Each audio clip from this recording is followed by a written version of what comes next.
పత్తి రైతులకు ప్రభుత్వ మద్దతు ధర అందేలా కృషి చేయాలని అఖిలపక్ష రైతు సంఘ నాయకులు దేవిదాస్ కోరారు. మంగళవారం సంఘ నాయకులతో కలిసి ఆయన పట్టణంలోని సంఘ కార్యాలయంలో మీడియాతో మాట్లాడారు. ఆదిలాబాద్ జిల్లాలో వాతావరణ పరిస్థితులను దృష్టిలో ఉంచుకొని తేమ శాతం నిబంధనలు సడలించి కొనుగోలు చేయాలని కోరారు.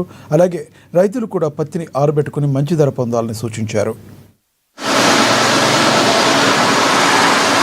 లాస్ట్కు మళ్ళా కలెక్టర్ గారు వచ్చి మన ఒక వ్యాపారస్తులతోని ఒక ఒప్పందం కుదుర్చుకోవడం జరిగింది.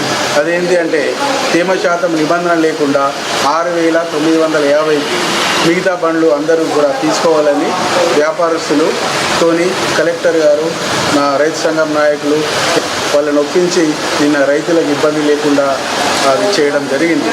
రేపు భవిష్యత్తులో కూడా 12% ఆరబెట్టుకొని తీసుకొని వస్తేనే మనకు 8,100 మద్దతు ధర దొరుకుతుంది. కాబట్టి ఇప్పటికైనా రైతులందరూ వెంటనే మేల్కొని నష్టపోకుండా ప్రైవేట్ వాళ్ళకు అమ్మకుండా మొత్తం పండిన పంటనంతా పత్తి పంటనంతా సీసైకే ఆరబెట్టుకొని అమ్మాలని ఈ సందర్భంగా మేము వాళ్ళకి తెలియజేస్తున్నాము. లాస్ట్కు మళ్ళీ కలెక్టర్